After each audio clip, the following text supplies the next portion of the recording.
Hello दोस्तों, आपका स्वागत है यूपीएससी सेंट्रल के ऊपर।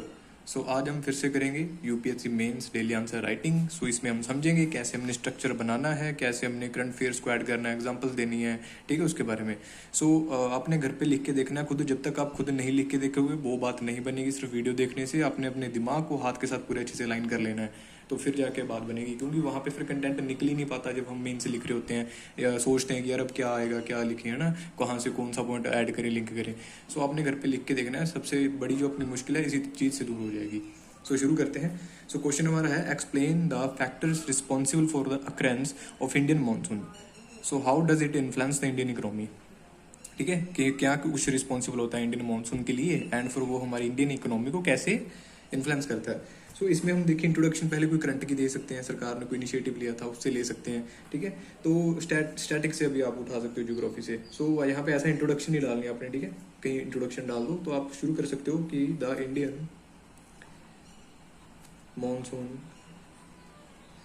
Is a seasonal reversal of winds between land and sea caused by, बल्कि आपने कारण भी दे देना है साथ में, ठीक है, कि क्यों हो रही हैं चीज़ें। कॉज डिफरेंशियल हीटिंग, ठीक है, हीट डिफरेंट होती है, लो प्रेशर की तरफ हवाएं आती हैं, ठीक है, तो सबसे बड़ा कारण तो हमारा यही हो गया। इट इज द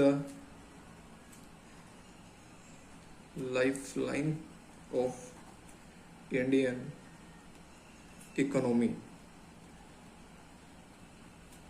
और कारण लिख देना आपने कि क्यों हमारी लाइफ लाइन है इंडियन मानसून। क्योंकि ऑलमोस्ट जो 50% हमारा एग्रीकल्चर डिपेंड करता है वो इसी के ऊपर करता है। 50% of agriculture depends on it. सबसे पहले अपने हैंड राइटिंग के ऊपर ध्यान नहीं देना, आपने जो ध्यान देना है आपके कंटेंट के ऊपर देना कि आप क्या लिख पा रहे हो टाइम के ऊपर। हैंड राइटिंग कोई नहीं, आप लिखते जाओ, धीरे धीरे खुद ठीक होने लग जाएगी। और ज़्यादा ठीक भी नहीं हुई कोई तो भी दिक्कत की बात नहीं है, ठीक है। उसके बाद आप यहाँ पे कोई डायग्राम बना सकते हो, ठीक है, जैसे कि कुछ हल्का फुल्का सा बना दो कि एग्जामिनर को लगे। क्योंकि ज्योग्राफी ना जब आप डायग्राम वगैरह बनाते हो तो थोड़ा इंप्रेशन और अच्छा पड़ता है, ठीक है। कुछ पहाड़ वगैरह हो गए ऐसे करके, ठीक है। और फॉर एग्जांपल ले आप इंडिया लिख दो कि इंडिया भाई ये, ठीक है। यहाँ पे आप इंडियन ओशन बना दो यहाँ पे, ये इंडियन ओशन है हमारा, ठीक है। अब होता क्या है बेसिकली, जो समुद्र है, समुद्र पे हाई प्रेशर बन जाएगा, ठीक है, क्योंकि लैंड गर्म हो जाती है ना जल्दी, वो भी गर्मियों में प्रेशर बहुत ज़्यादा लो हो जाता है वहाँ पे। तो हाई प्रेशर हो गया, हाई प्रेशर में क्या होगा, ऑब्वियसली ओशन थोड़ा ठंडा होगा, तो यहाँ पे कूल डाउन हो जाएगा, ठीक है। अब नीचे को दिखा सकते हो कूल डाउन हो रहा है, ठीक है, बल्कि उतना गर्म नहीं है जितनी ज़मीन गर्म है। ज़मीन पे क्या है, धूप जब पड़ रही है पूरी, ठीक है, सूरज दिखा दो यहाँ पे कि धूप पड़ रही है भाई पूरी तेज, ठीक है, ओके। तो यहाँ पे फिर क्या हो जाएगा, लो प्रेशर बन जाएगा हमारा, लो प्रेशर, ठीक है, समझ रहे हो। यहाँ पे हाई था, वहाँ पे लो बन गया, ठीक है। क्यों, वहाँ पे देखिए ऐसे ऊपर को एरो कर दो कि हाँ भाई, ठीक है, दिख रहा होगा वीडियो में, हाँ दिख रहा है। हुआ क्यों था, क्योंकि देखिए इधर से भी, यहाँ से हमारी जो मॉइस्ट विंड्स हैं, पानी लेके विंड्स जा रही हैं हमारी इंडिया की तरफ आ रही हैं, बल्कि अपने ऊपर लैंड के ऊपर आ रही हैं। यहाँ पे दिखा दो कि मॉइस्ट विंड्स आ रही हैं समुंदर से, तो उतनी ज़्यादा बरसात पड़ेगी, इतनी मॉइस्ट विंड होगी। तो आपकी ऐसे करके छोटी सी डायग्राम तैयार हो जाएगी, ठीक है। कुछ ही सेकंड्स में आपने डायग्राम बना देनी है, ये हमें आपको समझाने के लिए थोड़ा टाइम लग रहा है, ठीक है। तो अब यहाँ पे आप फैक्टर्स लिख सकते हो कि कौन से फैक्टर रिस्पॉन्सिबल है, ठीक है, कुछ छोटा मोटा ऐसे डाल दो। तो factors responsible for occurrence of Indian monsoon, ठीक है। इसको हम थोड़ा अंडरलाइन कर देते हैं क्योंकि यही हमारा पॉइंट है जो इन्हें दिखाना है। देखिए यहाँ पे आप कुछ फैक्टर लिख दो। तो डिफरेंशियल हीट सबसे इंपॉर्टेंट तो यही है, heat difference, low pressure high pressure, ठीक है। तो डिफरेंशियल हीट लिख दिया आपने, देखिए उसको फिर थोड़ा एक्सप्लेन कर दो हल्का सा। सो लैंड्स, अब 150 वर्ड्स में आप कितनी करोगे ना, तो थोड़ा सा एक्सप्लेन कर दो बस। So land heat faster than sea, obviously land जल्दी गर्म हो जाती है और जल्दी ठंडी हो जाती है, ठीक है। तो इन समर्स में यहाँ पे हमारी बात हो रही है गर्मियों में। ओके, सो लो प्रेशर बन जाता है, लो प्रेशर ऑन लैंड, ठीक है। तो ये हो गया ऐसा करके। सेकंड आप कोई फैक्टर दे सकते हो, इसको थोड़ा इसको क्लियर कर देते हैं।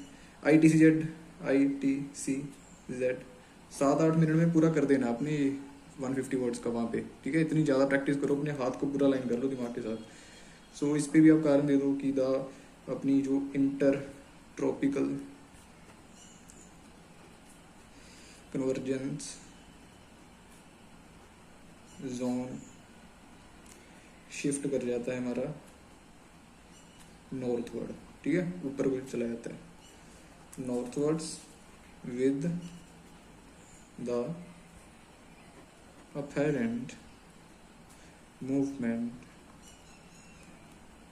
of the sun, ठीक है। तो सन को फॉलो करते हुए चला जाता है। ओके, तो ये अपने लिख दिया। एक और रंगार लिख देते हैं थोड़ा सा। तिब्बतन प्लेटू तो काफी इंपॉर्टेंट है यार, क्योंकि गर्म हो जाता पूरा वो, ठीक है, तप जाता पूरा तवे की तरह। तो तिब्बतन प्लेटू तो अपने लिखना है, अगर मानसून कैसे क्वेश्चन आ जाता है वहाँ पे। सो इसको भी आप थोड़ा एक्सप्लेन कर दो। सो एक्ट एज, और वहाँ पे एक ही बात को आपने बार बार रिपीट नहीं करना ना, एग्जामिनर को लगेगा कि वहीं पे बात घुमा रहा है। थोड़े नए वर्ड्स को यूज करना है आपने, ठीक है, नए नए वर्ड्स को, कि एग्जामिनर को लगे कि हाँ सच में बच्चे को थोड़ा पता है, डीप में पढ़ा हुआ है। सो टू इंटेंस हो जाती हैं, इंटेंस हीटिंग, एम्पलीफाइंग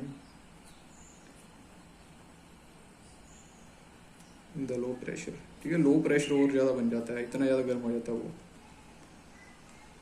ओके, और भी लिख सकते हो जेट स्ट्रीम्स,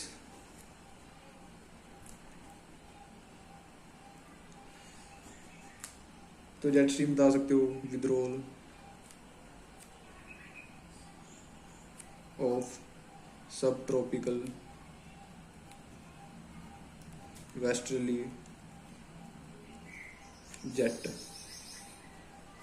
एंड जो आती है वो भी लिख दो साथ में कि अराइवल हो जाता है किसका, ट्रॉपिकल ईस्टर्ली का,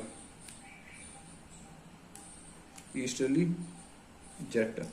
सो वो और फेवर कर देती हैं। सो दोस्तों वीडियो कट गई थी एक्चुअली में, आई थिंक पता नहीं क्या दिक्कत आ गई होगी स्टोरेज वगैरह की या कुछ और, लेकिन कट गई थी वीडियो। हम फूड सिक्योरिटी के ऊपर आ चुके थे, उसके ऊपर कि हाँ इंडियन इकोनॉमी कैसे इन्फ्लुएंस होती है इस चीज़ से, ठीक है। तो हमने पहला पॉइंट उसका लिख लिया था एग्रीकल्चर का, ठीक है। उसके बाद सेकंड पॉइंट आप लिख सकते हो यहाँ पे, बस इसके भी आपने बस 2-3-4 पॉइंट काफ़ी हैं। वाटर रिसोर्स, क्योंकि ओबियसली वो जुड़ी हुई है हमारी, तो वाटर रिसोर्स को आप थोड़ा, जो बंदा खुला खुला लिख रहा है वो अपने हिसाब से ऐसे लिख सकता है, ठीक है। मैं थोड़ा ऐसे लिखना पसंद करता हूँ, ठीक है। रिप्लेंसिस रिवर्स, ओबियसली रिवर्स से पानी आता है इसमें, लेक्स से पानी आता है, ठीक है। और ग्राउंड वाटर रिचार्ज होता है हमारा, तो सारी चीज़ें एक दूसरे से हमने लिंक कर देनी है।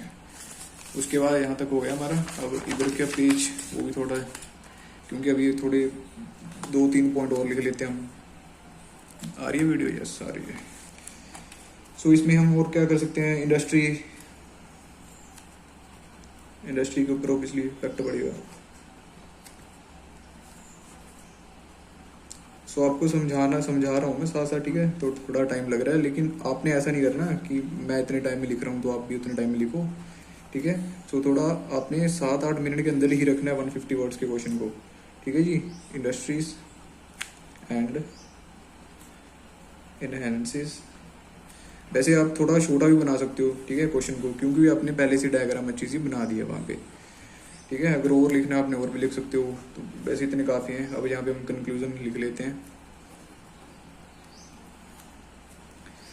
अब देखो, जो यहाँ पे मैंने कंक्लूजन डाला है ये वाला, ये आपने वहाँ पे लिखना नहीं है, ठीक है। आपको समझाने के चक्कर में मैंने लिखा है ये, ठीक है। वहाँ पे आपने लिखना नहीं है, मैं पहले आपको कह रहा हूँ, ओके। सो देखिए, अब कंक्लूजन कैसे लिखेंगे, जो हमने अब तक यहाँ पूरा बनाया है, ठीक है, क्वेश्चन, उसको पूरे को कंक्लूड कर देना है, कंबाइन कर देना है, जो भी फैक्टर वगैरह थे कुछ भी था उसको कंक्लूड करके हमने कंक्लूजन लिख देना है यहाँ पे, ठीक है। सो हम कैसे लिख सकते हैं, एंड याद रखना ये कंक्लूजन वहाँ पे ऐड नहीं करना, ना ही इंट्रोडक्शन में इंट्रोडक्शन ऐड करनी है, ये सिर्फ आपको समझा रहा हूँ मैं कि अब कंक्लूजन लिख रहे हैं हम। सो दस the Indian monsoon is the backbone of Indian economy. However, with increasing climate variability, sustainable water management and climate resilient, ठीक है, जो पानी कम पिए, ऐसे ऐसी एग्रीकल्चर, जैसे हम राइस देखते हैं, जीएम क्रॉप्स देखते हैं, राइट। सो वो आपने एग्जाम पे एग्जाम्पल दे देनी है। Is essential to ensure stability and, थोड़ा छोटा लिख सकते हो आप, इसको कोई दिक्कत नहीं है अगर आप इंपॉर्टेंट पॉइंट्स उठा रहे हो, ओके। जरूरी नहीं होता कि कंक्लूजन बड़ा या बहुत ज़्यादा छोटा लिखना है, बस आप इसके अंदर लिख सकते हो, ठीक है। और यहाँ पे आपने इसको हाईलाइट कर देना है, ठीक है। तो वहाँ यहाँ पे हमारे पूरा 150 वर्ड्स का क्वेश्चन तैयार हो चुका है, जिसके साथ हमने डायग्राम भी लिखी है, ठीक है। तो अब इसको आपको दिखा देता हूँ पूरे को ऐसा। सो देखिए अपना ऐसे करके यहाँ पे क्वेश्चन तैयार हो चुका है, फोकस, यस। सो ऐसे करके आपने क्वेश्चन लिख देना है। अब जिसको अच्छा लगा हो लाइक सब्सक्राइब कर सकते हैं, अगर नहीं अच्छा लगा कोई दिक्कत की बात नहीं है, ठीक है।